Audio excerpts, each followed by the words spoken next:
ಮಾಹಿತಿ ಸಿಗ್ತಾ ಇದೆ. ಮುರ್ಗಿಕ್ಕಿ, ಮುಜಾಫರ್ಬಾದ್, ಬಹಾವಲ್ಪುರ್, ಕೋಟ್ಲಿ, ಚಾಕ್ ಅಮ್ರು, ಗುಲ್ಪುರ್, ಬಿಂಬರ್ನಲ್ಲಿ ಈ ದಾಳಿ ಆಗಿದೆ.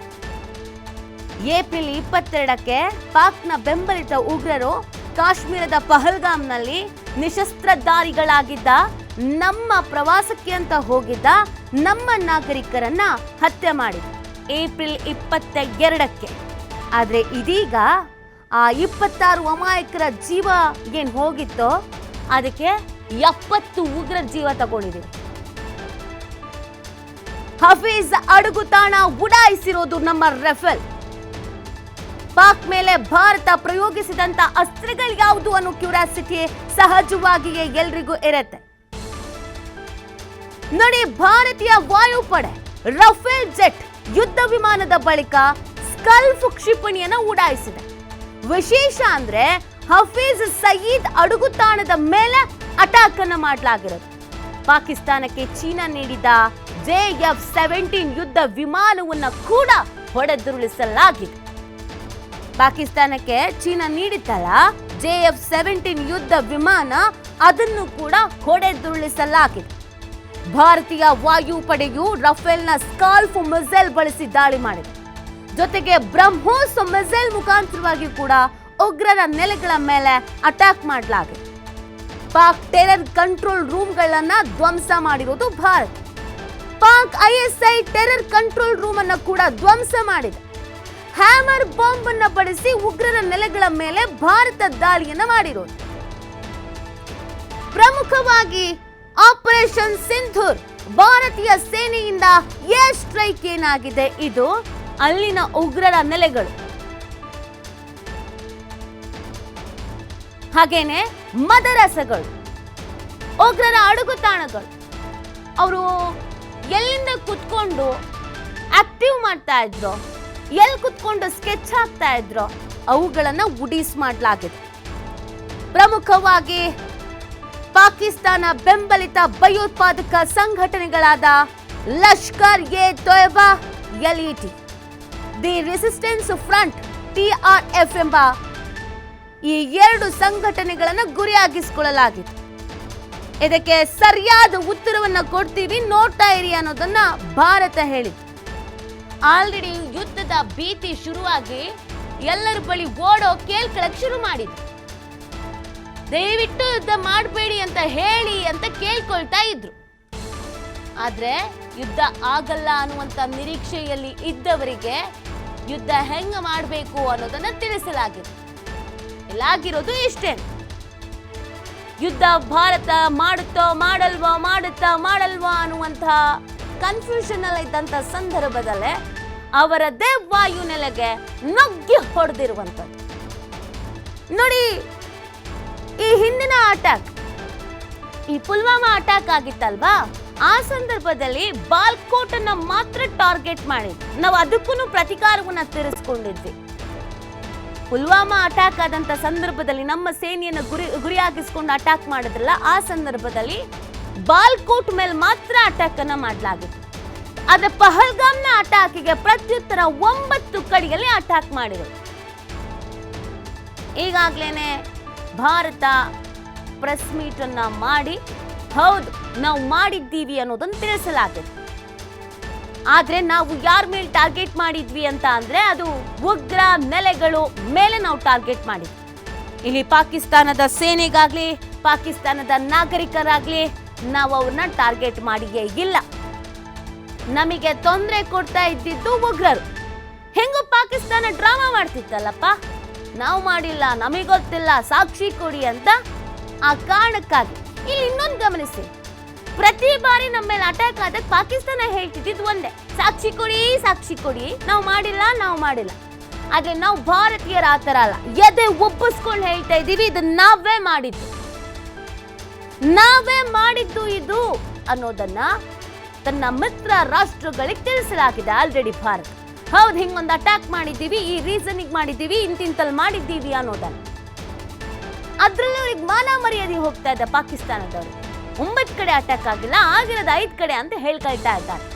ಆದ್ರೆ ಭಾರತದ ನಮ್ಮ ಸೇನೆ ಉತ್ತರ ಕೊಡ್ತಾ ಇರೋದು 9 ಕಡೆ. ಈಗ ಅಟ್ಯಾಕ್ ಮಾಡಿದವ್ರಿಗೆ ಗೊತ್ತಿರುತ್ತಲ್ಲ ಎಲ್ಲೆಲ್ಲಿ ಮಾಡಿದ್ದೀವಿ ಅಂತ. 9 ಕಡೆ ಅಟ್ಯಾಕ್ ಮಾಡಿದ್ದೀವಿ ಅಂತ. ಸುಬಾನಲ್ಲ ಮಸೀದಿಯನ್ನ ಟಾರ್ಗೆಟ್ ಮಾಡಿ ದಾಳಿಯನ್ನ ಮಾಡಲಾಗಿದೆ. ಇದೇ ಮಸೀದಿಯಲ್ಲಿ ನಡೀತಾ ಇತ್ತು ಉಗ್ರರ ಚಟುವಟಿಕೆಗಳು. ಮದರಸವನ್ನ ಟಾರ್ಗೆಟ್ ಮಾಡಲಾಗಿದೆ. ಬಹವಲ್ಪುರ್ ಗುರಿಯಾಗಿಸಿ ಭಾರತೀಯ ಸೇನೆ ಈ ಒಂದು ದಾಳಿಯನ್ನ ಮಾಡಿದೆ. ಸುಬಾನಲ್ಲ ಮಸೀದಿಯನ್ನ ಕೂಡ ಟಾರ್ಗೆಟ್ ಮಾಡಲಾಗಿದೆ. ಎಲ್ಲೆಲ್ಲಿ ಇವ್ರು ಕುತ್ಕೊಂಡು ಸ್ಕೆಚ್ ಹಾಕ್ತಾ ಇದ್ರು, ಯಾವ್ಯಾವ ರೀತಿಯಾಗಿ ಅಟ್ಯಾಕ್ ಮಾಡಬೇಕು ಅಂತ, ಎಲ್ಲೆಲ್ಲಿ ಪ್ರಚೋದನೆ ಮಾಡ್ತಾ ಇದ್ರು, ಎಲ್ಲೆಲ್ಲಿ ಎಲ್ಲರ ಬ್ರೈನ್ ವಾಶ್ ಮಾಡ್ತಾ ಇದ್ರು, ಮೊದಲು ಅಲ್ಲಿಯೇ ಅಟ್ಯಾಕ್ ಅನ್ನ ಮಾಡಿರೋದು. ಯಾಕಂದ್ರೆ ಈ ಒಂಥರ ರಕ್ತ ಪಿಪಾಸುಗಳು, ಒಂದೊಂದು ಸಾಯಿಸಿದ್ರೆ ಇನ್ನೊಂದು ಹುಟ್ಟುತ್ತೆ ಅನ್ನೋ ತರದವುಗಳು. ಹಾಗಾಗಿ ಮಾಸ್ ಆಗಿ ಸಾಲಿಡ್ ಆಗಿ ಉಡಿಸ್ ಮಾಡಬೇಕು ಅಂತಾನೆ ಈ ಪ್ಲಾನ್ ಅನ್ನ ಮಾಡಿದ್ದೀವಿ. ನಮ್ಮ ವಾಯುಸೇನೆ, ಭೂಸೇನೆ, ನೌಕಾ 3 ಕಡೆಯಿಂದಲೂ ಕೂಡ ದಾಳಿಯನ್ನ ಮಾಡಲಾಗಿದೆ. ಕಳೆದ 10-11 ದಿನಗಳಿಂದಲೂ ಕೂಡ ಪ್ರಾಕ್ಟೀಸ್ ಆಗ್ತಾ ಇದೆ. ನಿಮ್ಮ ವಿಜುವಲ್ಸ್ ಗಳನ್ನ ಕೂಡ ನೀವು ಗಮನಿಸಿದ್ರಿ. ಹೇಗೆ ಅಟ್ಯಾಕ್ ಮಾಡಬಹುದು, ಏನು ಎತ್ತ ಅನ್ನೋದ್ರ ಬಗ್ಗೆ ಪ್ರಾಕ್ಟೀಸ್ ಆಗ್ತಾ ಇದೆ. ರಾತ್ರಿಯ ವೇಳೆಯಲ್ಲಿ ಹೆಂಗ್ ಲ್ಯಾಂಡ್ ಆಗಬೇಕು, ರಾತ್ರಿಯ ವೇಳೆಯಲ್ಲಿ ಫ್ಲೈಯಿಂಗ್ ಹೆಂಗ್ ಮಾಡಬೇಕು, ರಾತ್ರಿಯ ವೇಳೆಯಲ್ಲಿ ಮಿಸೈಲ್ ಅಟ್ಯಾಕ್ ಹೆಂಗ್ ಮಾಡಬೇಕು, ಎಲ್ಲವೂ ಕೂಡ ಪ್ರಾಕ್ಟೀಸ್ ಆಗ್ತಾ ಇದೆ. ಯಾಕೆ ಅನ್ನೋದು ಈಗ ಗೊತ್ತಾಗ್ತಾ ಇದೆ ನಮ್ಗಳಿಗೆ. ಇದು ಪ್ರತಿಯೊಬ್ಬ ಭಾರತೀಯರು ಬಯಸಿದ್ರು. ಪ್ರಧಾನಿ ನರೇಂದ್ರ ಮೋದಿ ಅವರು ಕೂಡ ಹೇಳಿದ್ರು, ಅಮಿತ್ ಶಾ ಅವರು ಕೂಡ ಹೇಳಿದ್ರು, ರಕ್ಷಣಾ ಸಚಿವರು ಕೂಡ ಹೇಳಿದ್ರು, ಮಾಡಿಯೇ ಮಾಡ್ತೀವಿ, ತೋರಿಸ್ತೀವಿ, ತೀರಿಸ್ತೀವಿ ಅಂತ. ನಮ್ಮ ಭಾರತೀಯ ಪ್ರಜೆಗಳಿಗೆ ಏನ್ ಬಯಸ್ತಾ ಇದ್ದಾರೋ ಅದಾಗೆ ಆಗತ್ತೆ ಅಂತ ಹೇಳಿದ್ರು. ಯಾವಾಗ ಅನ್ನೋದು ನಮ್ಮ ಪ್ರಶ್ನೆ ಆಗಿದೆ. ರೆಡಿ ಟು ಫೈಟ್, ಯಾವಾಗ ಫೈಟ್, ಪ್ರತೀಕಾರ ಯಾವಾಗ? ಈ ತರದನ್ನ ಟ್ಯಾಗ್ಲೈನ್ ಕೊಟ್ಕೊಂಡು ನಾವುಗಳು ಕೂಡ ಕಾಯ್ತಾ ಇದ್ವಿ. ಯಾಕಂದ್ರೆ ಆಗ್ಬೇಕಾಗಿತ್ತಲ್ಲ ಅಟ್ಯಾಕು, ಪ್ರತೀಕಾರ ತೀರಿಸ್ಕೊಳ್ಬೇಕಾಗಿತ್ತಲ್ಲ. ನಮ್ಮ ಭಾರತೀಯ ಹೆಣ್ಣು ಮಕ್ಕಳ ಸಿಂಧೂರ ಅಳಿಸಿದ್ದಕ್ಕೆ ಮೊದಲು ಕೊಟ್ಟಿದ್ದು ಮಾಸ್ಟರ್ ಸ್ಟ್ರೋಕ್ ಸಿಂಧು ನದಿ ಸ್ಟಾಪ್ ಮಾಡಿದ್ರು. ನೋಡಿ, ಈ ಸಿಂಧು ಅನ್ನೋ ಹೆಸರೇ ಕೇಳೋದಕ್ಕೆ ಖುಷಿ ಆಗ್ತಾ ಇದೆ. ಅದಾದ್ಮೇಲೆ ಈ ಒಂದು ಅಟ್ಯಾಕ್ ನ ಹೆಸರು ಸಿಂಧೂರ್. ಭಾರತ ಯಾವ ರೀತಿಯಾಗಿ ಉತ್ತರ ಕೊಡ್ಬೇಕಾಗಿತ್ತು ಆ ತರದ ಉತ್ತರ ಕೊಟ್ಟಿತ್ತು. ಹೋಗ್ ಮೋದಿಗೆ ಹೇಳಿ ಅಂತ ಹೇಳಿದ್ರಲ್ಲ, ಮೋದಿಗೆ ಹೇಳಿದ್ದಕ್ಕೆ ಈಗ ಆಗಿರ. ಮೋದಿ ಅವ್ರಿಗೆ ಹೇಳ್ತಿದ್ರು ಆಗ್ತಿತ್ತು, ಕಾರಣ ಅವರು ಭಾರತದ ಪ್ರಧಾನಿ, ಭಾರತದ ಪ್ರತಿಯೊಬ್ಬ ಪ್ರಜೆಗಳನ್ನ ನೋಡ್ಕೊಳ್ಳುವಂಥದ್ದು, ಅವ್ರಿಗೇನು ಆಗದೆ ಇರೋ ತರ ಮಾಡುವಂಥದ್ದು ಅವರ ಕರ್ತವ್ಯ. ಧರ್ಮ ಕೇಳಿ ಹೊಡೆದ್ರ ನೀವು? ಧರ್ಮ ಕೇಳಿ ಹಿಂದೂ ರಾಷ್ಟ್ರ ಹಿಂದೂಸ್ತಾನ ಅಂತ ಕರೆಸಿಕೊಳ್ಳಲು ಬಂದು ಧರ್ಮ ಕೇಳಿ ಹೊಡೆದಿದ್ರ? ನಮ್ಮ ಧರ್ಮದ ಸಂಕೇತಗಳಲ್ಲಿ ಸಿಂಧೂರ ಪ್ರಮುಖವಾದದ್ದು. ಶಿವಮೊಗ್ಗದ ಮೃತ ಮಂಜುನಾಥ್ ಅವರ ಪತ್ನಿ ಮಾತಾಡ್ತಾ ಹೇಳ್ತಾ ಇದ್ರು, ನಮ್ಮನ್ನ ನೋಡಿ ಅವ್ರಿಗೆ ಗೊತ್ತಾಗ್ತಾ ಇತ್ತು, ಹಣೆಯಲ್ಲಿರೋ ಸಿಂಧೂರ, ಕೈಯಲ್ಲಿರೋ ಬಳೆ, ಇದನ್ನೆಲ್ಲ ನೋಡಿ ನೋಡಿ ಅಟ್ಯಾಕ್ ಮಾಡ್ತಾ ಇದ್ರು ಹಿಂದೂಗಳು ಅಂತ ಗೊತ್ತಾಗಿ ಅಂತ. ಅದಕ್ಕೇನೆ ಈ ಹೆಸರು ಇಟ್ಟಿರೋದು, ಸಿಂಧೂರ್ ಅನ್ನುವಂತ ಹೆಸರು ಇಟ್ಟಿರೋದು ಇದೇ ರೀಸನ್. ಸಿಂಧೂ ನದಿಯನ್ನ ಯಾವಾಗ ನಾವು ನೀರು ಬಿಡೋದಿಲ್ಲ ಅಂತ ಕ್ಲೋಸ್ ಮಾಡಿದ್ರು, ಆಗ್ಲೇ ಒಂದು ಸುಳಿವು ಸಿಕ್ಕಿತ್ತು, ಸಿಂಧು ಅನ್ನೋ ಹೆಸರಿನಲ್ಲಿ ಏನೋ ಒಂದು ಆಗ್ತಾ ಇದೆ ಅಂತ. ಇನ್ಯಾವತ್ತೂ ಭಾರತದೊಳಗೆ ನುಗ್ಗಬಾರದು, ಧರ್ಮ ಕೇಳಬಾರದು. ಅದು ಕಾಮನ್ ಸೆನ್ಸ್. ಭಾರತದಲ್ಲಿ ಯಾರು ಇರ್ತಾರೆ, ಯಾರು ಇರಬೇಕು ಅನ್ನೋದು.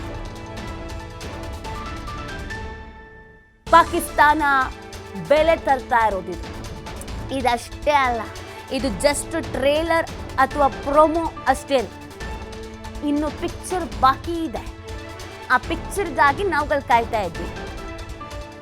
ಸರಿಯಾದ ಉತ್ತರ ಕೊಡ್ಲಿಲ್ಲ ಅಂತ ಅಂದ್ರೆ ಇವರ ವರ್ತನೆ, ಇವರ ಆಕ್ರಮಿತ ಬುದ್ಧಿ ಏನಿದೆ ಅದು ಮೆತ್ತೆ ಮೇರುತ್ತೆ ಅನ್ನೋದು ಚೆನ್ನಾಗಿ ಗೊತ್ತಿದೆ.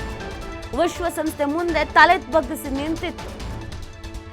ಅಟ್ಯಾಕ್ ಮಾಡ್ತೀರಾ ನೀವು, ಅಟ್ಯಾಕ್ ಮಾಡಿದ್ದೀರಾ ನೀವು ಅನ್ನುವಂಥ ವಿಶ್ವಸಂಸ್ಥೆಯ ಪ್ರಶ್ನೆಗೆ ಪಾಕಿಸ್ತಾನ ತಲೆ ಬಗ್ಗಿಸ್ಕೊಂಡು ಕೂತಿತ್ತು. ಸಾಕ್ಷಿ ಕೇಳ್ತಾ ಇದ್ರಲ್ಲ, ನಾವೇ ಅಟ್ಯಾಕ್ ಮಾಡಿಸಿದ್ದಕ್ಕೆ ಏನ್ ಸಾಕ್ಷಿ ಇದೆ ಅಂತ ಕೊಟ್ಟಿದ್ದೀವಿ ನೋಡಿ, ಸಾಕ್ಷಿ ತಗೊಳ್ಳಿ. ಸುಮ್ನೆ ಅಂತೂ ನಾವು ಅಟ್ಯಾಕ್ ಮಾಡಲ್ಲ, ನೀವು ಅಟ್ಯಾಕ್ ಮಾಡಿದ್ದಕ್ಕೆ ನಾವು ಪ್ರತ್ಯುತ್ತರವನ್ನ ಕೊಟ್ಟಿದ್ದೀವಿ ಅನ್ನುವಂತ ಸಾಕ್ಷಿ ವಾಪಸ್ ತಿರುಗಿಸ್ಕೊಟ್ಟಿದ್ದೀವಿ. ಕೇಳ್ತೀರಾ ಇನ್ನು ಸಾಕ್ಷಿ? ಸಾಕ್ಷಿ ಬೇಕು ಅಂತ ಕೇಳ್ತೀರಾ? ಇನ್ನು ಬೇಕಾದ್ರೆ ಹೇಳಿ. ಈ 9 ನೆಲೆಯನ್ನ ಏನ್ ಟಾರ್ಗೆಟ್ ಮಾಡಲಾಗಿದೆ ಉಗ್ರರದು, ಇದು 90 ಆಗ್ಬೇಕು ಅನ್ನೋದು ನಮ್ಮ ಬಯಕೆ. 90ಕ್ಕೂ ಹೆಚ್ಚು ಉಗ್ರರ ನೆಲೆಗಳು ಪಾಕಿಸ್ತಾನದಲ್ಲಿ ಇದೆ.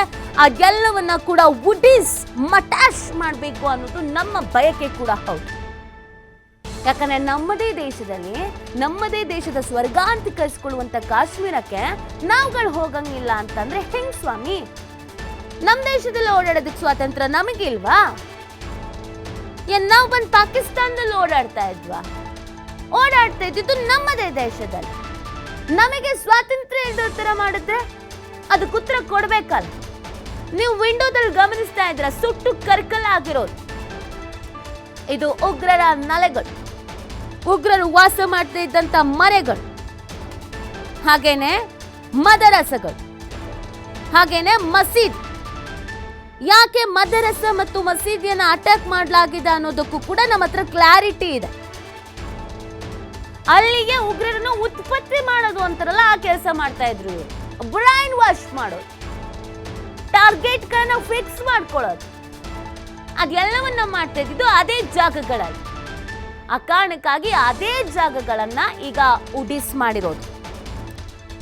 ನಿನ್ನ ಧರ್ಮ ಯಾವುದು ಅಂತ ಕೇಳಿ ಹಣೆಗೆ ಗುಂಡಿಟ್ಟು 26 ಅಮಾಯಕರ ಸಿಂಧೂರ ಅಳಿಸಿದ ಪಹಲ್ಗಾಮ್ ದಾಳಿಗೆ ಭಾರತೀಯ ಸೇನೆ ಪ್ರತಿಕಾರ ತೀರಿಸಿಕೊಂಡಿರೋದು ಈ ರೀತಿಯಾಗಿ. ಭಾರತೀಯ ಸೇನೆ ಮತ್ತು ವಾಯುಪಡೆ ನಡೆಸಿದಂತ ಮಿಡ್ ನೈಟ್ ಆಪರೇಷನ್ ಸಿಂಧೂರ್ಗೆ ಪಾಕಿಸ್ತಾನ ನಿದ್ರೆ ಮಾಡ್ತಾ ಇದ್ದಿದ್ದು ಬೆಚ್ಚು ಬಿದ್ಬಿಟ್ಟಿದೆ. ಸುಮಾರು ಒಂದು 10-12 ದಿನದಿಂದ ಪಾಕಿಸ್ತಾನ ನಿದ್ರೆ ಮಾಡ್ತಿರ್ಲಿಲ್ಲ. ಆಕ್ಚುಲ್ ಆಗಿ ಗೊತ್ತಿತ್ತು, ಭಾರತದವರು ಸರಿಯಾಗಿ ಕೊಡ್ತಾರೆ, ಯಾವಾಗ ಏನು ಹೇಗೆ ಅನ್ನೋದು ಗೊತ್ತಿಲ್ಲ ಅನ್ನೋದು ಪಾಕಿಸ್ತಾನಕ್ಕೂ ಕೂಡ ಗೊತ್ತಿತ್ತು. ವಾಯುಪಡೆಯಿಂದ ಅಟ್ಯಾಕ್ಗಳನ್ನ ಮಾಡಲಾಗ್ತಾ ಇತ್ತು. ಪಾಕ್ಗೆ ಚೀನಾ ನೀಡಿದಂತ ಯುದ್ಧ ವಿಮಾನ JF-17 ಅನ್ನ ಉಡೀಸ್ ಮಾಡಲಾಗಿದೆ. ಪಾಕಿಸ್ತಾನಕ್ಕೆ ತಕ್ಕದಾದಂತ ಉತ್ತರವನ್ನ ಕೊಡಬೇಕು ಅಂತ ಭಾರತ ಏನ್ ಅನ್ಕೊಂಡಿತ್ತು ಅದನ್ನು ಮಾಡಿ ತೀರಲಾಗಿದೆ. ಪ್ರತಿಯೊಬ್ಬ ಭಾರತೀಯರು ಕೂಡ ಇದನ್ನ ಬಯಸ್ತಾ ಇದ್ರು, ಈ ಅಟ್ಯಾಕ್ ಆಗ್ಬೇಕು ಅಂತ. ನೋಡಿ, ನಾನು ಆಗ್ಲೇ ಹೇಳ್ತಾ ಇದ್ದೆ, ಪುಲ್ವಾಮಾ ಅಟ್ಯಾಕ್ ಆದಂತ ಸಂದರ್ಭದಲ್ಲಿ ಕೇವಲ ಬಾಲ್ಕೋಟ್ ಅನ್ನ ಮಾತ್ರ ನಾವು ಅಟ್ಯಾಕ್ ಮಾಡಿದ್ವಿ. ಬಾಲ್ಕೋಟ್ ಮಾತ್ರ, POK ಮಾತ್ರ ನಮ್ಮ ಟಾರ್ಗೆಟ್ ಆಗಿತ್ತು. ಈವರೆಗಿನ ಈ ಹಿಂದಿನ air strike, surgical air strike ಅದೆಲ್ಲದರಲ್ಲೂ POK ಮಾತ್ರ ಸೀಮಿತ ಆಗಿತ್ತು. ಪಾಕ್ ಆಕ್ರಮಿತ ಕಾಶ್ಮೀರಕ್ಕೆ ಮಾತ್ರ ನಾವು ಅಟ್ಯಾಕ್ ಗಳನ್ನ ಸೀಮಿತಪಡಿಸಿದ್ವಿ. ಆದ್ರೆ ಈಗ ಪಾಕಿಸ್ತಾನದ ವಾಯು ನೆಲೆ ಒಳಗೆ ನುಗ್ಗಿ ಹೊಡೆದಿರುವಂತ ಕೆಲಸವನ್ನ ಭಾರತ ಮಾಡ್ತಾರೆ. ಅವತ್ತಿನ ದಾಳಿ ಏನು ಪುಲ್ವಾಮಾ ಅಟ್ಯಾಕ್ಗೆ ಬಾಲ್ಕೋಟ್ ಮಾತ್ರ ಟಾರ್ಗೆಟ್ ಆಗಿತ್ತು. ಈಗ ಪಹಲ್ಗಾಮ್ ಅಟ್ಯಾಕ್ಗೆ 9 ಉಗ್ರರ ನೆಲೆಗಳು ಟಾರ್ಗೆಟ್ ಆಗಿರೋದು. ಇದು 9 ಇದ್ದು 90 ಆಗ್ಲಿ ಅನ್ನೋದು ನಮ್ಮ ಆಸೆ. 70 ಉಗ್ರರು ಅಂತ ಇಲ್ಲಿವರೆಗಿನ ಮಾಹಿತಿ ಸಿಗ್ತಾ ಇದೆ. 70 ಉಗ್ರರು ಡೆಡ್ ಆಗಿದ್ದಾರೆ ಅಂತ. ಇದು 170, 270, 370 ಆಗ್ಬೇಕು ಅನ್ನೋದು ಕೂಡ ನಮ್ಮ ಬಯಕೆ. ಅಮಾಯಕ ಜೀವಗಳನ್ನ, ನಿಶಸ್ತ್ರಧಾರಿಗಳನ್ನ ಹುಡುಕಿ ಧರ್ಮ ಯಾವುದು ಅಂತ ಕೇಳಿ ಹೊಡೆದ್ರಲ್ಲ, ಅದಕ್ಕೆ ತಕ್ಕ ಉತ್ತರವನ್ನ ಭಾರತೀಯ ಸೇನೆ ಕೊಡ್ತಾ ಇರೋದು. ಇವತ್ತು ನಾವೆಲ್ಲರೂ ಒಂದು ಕ್ಯೂರಿಯಾಸಿಟಿಲಿ ಇದ್ವು, ಏನ್ ಹೇಳಿ, ಮಾಕ್ ಡ್ರಿಲ್ ನಡೆಯುತ್ತೆ, ಅದು ನೋಡ್ಬೇಕು ಅನ್ನುವಂತ ಖುಷಿಲಿದ್ವು. ಯಾಕಂದ್ರೆ 54 ವರ್ಷದ ಹಿಂದೆ ಮಾಕ್ ಡ್ರಿಲ್ ನಡೆದಿತ್ತು. ಹಾಗಾಗಿ ಆಗ ಎಷ್ಟು ಜನ ನಾವು ಯುದ್ಧ ನೋಡು ಇರ್ಲಿಲ್ಲ, ಹೆಂಗ್ ನಡೆಯುತ್ತೆ ಅನ್ನೋದು ಅನುಭವವೂ ಇರ್ಲಿಲ್ಲ.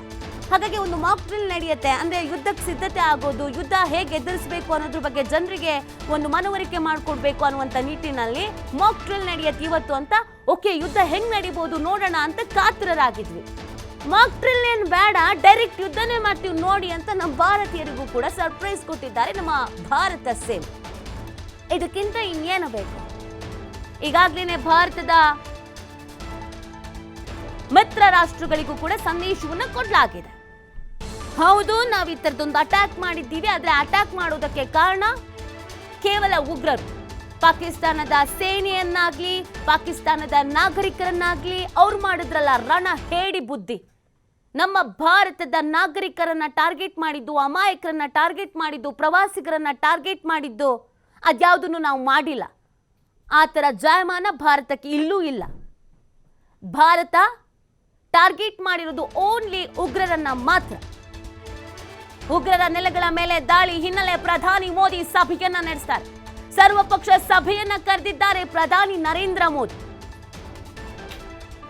ಈಗಾಗಲೇ ಸೇನೆ ಕಾರ್ಯಾಚರಣೆ ಬಗ್ಗೆ ಮಾಹಿತಿಯನ್ನ ಪಡೆದಿದ್ದಾರೆ. ಅಜಿತ್ ದೋವಲ್ ಮುಖಾಂತರವಾಗಿ ಪ್ರತಿಯೊಂದು ಮಾಹಿತಿ ಪಡ್ಕೊಂಡಿದ್ದಾರೆ. ಪಿನ್ ಟು ಪಿನ್ ಮಾಹಿತಿಯನ್ನ ತೆಗೆದುಕೊಂಡಿದ್ದಾರೆ. ನಿನ್ನೆ ರಾತ್ರಿಯಿಂದಲೂ ಕೂಡ ಪ್ರಧಾನಿ ನರೇಂದ್ರ ಮೋದಿ ಅವರು ಮಾಹಿತಿಯನ್ನ ಪಡ್ಕೊಂಡಿದ್ದಾರೆ. ಈಗಾಗಲೇ ಸೇನಾ ಕಾರ್ಯಾಚರಣೆ ಹೇಗಾಯ್ತು, ಏನು ಎತ್ತ ಆ ಡೀಟೇಲ್ಸ್ ಅನ್ನ ಪಡ್ಕೊಂಡಿದ್ದಾರೆ. ಇದೀಗ ಸರ್ವಪಕ್ಷ ಸಭೆಯನ್ನ ಕರೆಯಲಾಗಿದೆ. ಸರ್ವಪಕ್ಷ ಸಭೆಯನ್ನ ಪ್ರಧಾನಿ ನರೇಂದ್ರ ಮೋದಿ ಕರೆದಿರುವಂತದ್ದು. 11 ಗಂಟೆಗೆ ಇವತ್ತೊಂದು ಭದ್ರತಾ ಮಂಡಳಿಯ ಮೀಟಿಂಗ್ ಕೂಡ ಆಗಿದೆ. ಸೊ ಅಲ್ಲಿ ಏನ್ ನಿರ್ಧರಿಸ್ತಾರೆ ಅನ್ನೋದು ಕೂಡ ಬಹಳ ಇಂಪಾರ್ಟೆಂಟ್ ಆಗತ್ತೆ. ಈ ಹಿಂದಿನ ಅಟ್ಯಾಕ್ಗಳು ಏನಾಗಿತ್ತಲ್ಲ, ಸರ್ಜಿಕಲ್ ಸ್ಟ್ರೈಕ್ ಆಗಿರ್ಬೋದು, ಬೇರೆ ಬೇರೆ ಸ್ಟ್ರೈಕ್ಗಳು ಏನಾಗಿತ್ತಲ್ಲೋ ಆ ಸಂದರ್ಭದಲ್ಲೂ ಕೂಡ ಪ್ರಧಾನಿ ನರೇಂದ್ರ ಮೋದಿ ಅವರು ಪೆನ್ ಟು ಪೆನ್ ಮಾಹಿತಿಯನ್ನ ಪಡ್ಕೊಳ್ತಾ ಇದ್ರು. ಕಂಪ್ಲೀಟ್ ಆಗಿ ಅದ್ರ ಬಗ್ಗೆ ಅಪ್ಡೇಟ್ ಪಡ್ಕೊಳ್ತಾ ಇದ್ರು. ಅದೇ ರೀತಿಯಾಗಿ ಈಗಲೂ ಕೂಡ ಮಾಹಿತಿಯನ್ನ ಪಡ್ಕೊಂಡಿದ್ದಾರೆ. ಉಗ್ರರ ನೆಲೆಗಳ ಮೇಲೆ ದಾಳಿಯ ಹಿನ್ನೆಲೆಯಲ್ಲಿ ಪ್ರಧಾನಿ ಮೋದಿ ಸಭೆಯನ್ನ ಕರೀತಾ ಇರೋದು. ಸರ್ವಪಕ್ಷ ಸಭೆ, ಇದರ ಜೊತೆಗೆ ಭದ್ರತಾ ಮಂಡಳಿಯ ಸಭೆ ಕೂಡ ಇದೆ. ಆ ಸಭೆಯಲ್ಲೂ ಕೂಡ ಭಾಗಿಯಾಗಲಿದ್ದಾರೆ. ಪ್ರಧಾನಿ ನರೇಂದ್ರ ಮೋದಿ ಏನ್ ಹೇಳ್ತಾರೆ, ಏನು ಎತ್ತ ಅನ್ನೋದು ಕೂಡ ಬಹಳ ಇಂಪಾರ್ಟೆಂಟ್ ಆಗತ್ತೆ. ಯಾಕಂದ್ರೆ ಈ ಅಟ್ಯಾಕ್ ಸಂದರ್ಭದಲ್ಲಿ ನಿಮ್ಮ ಮೋದಿಗೆ ಹೋಗಿ ಹೇಳುವಂತ ಉಗ್ರ ಏನು ಮಾತಾಡಿದ್ದೋ ಹೇಳಿದ್ದೋ ಅದಕ್ಕೆ ಉತ್ತರ ಸಿಕ್ಕಿದೆ ಈಗ.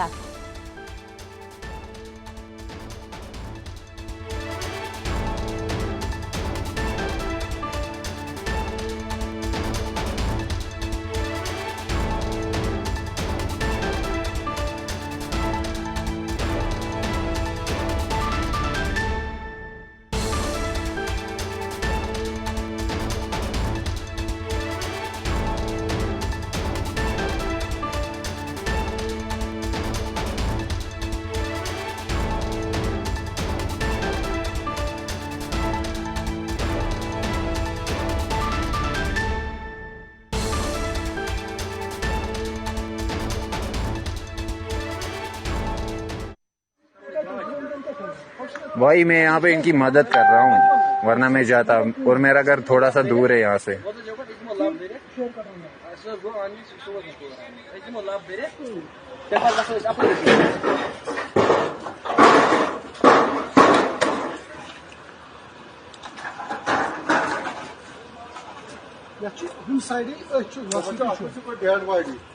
हाँ नो सर ना ना ना यात मज नो छान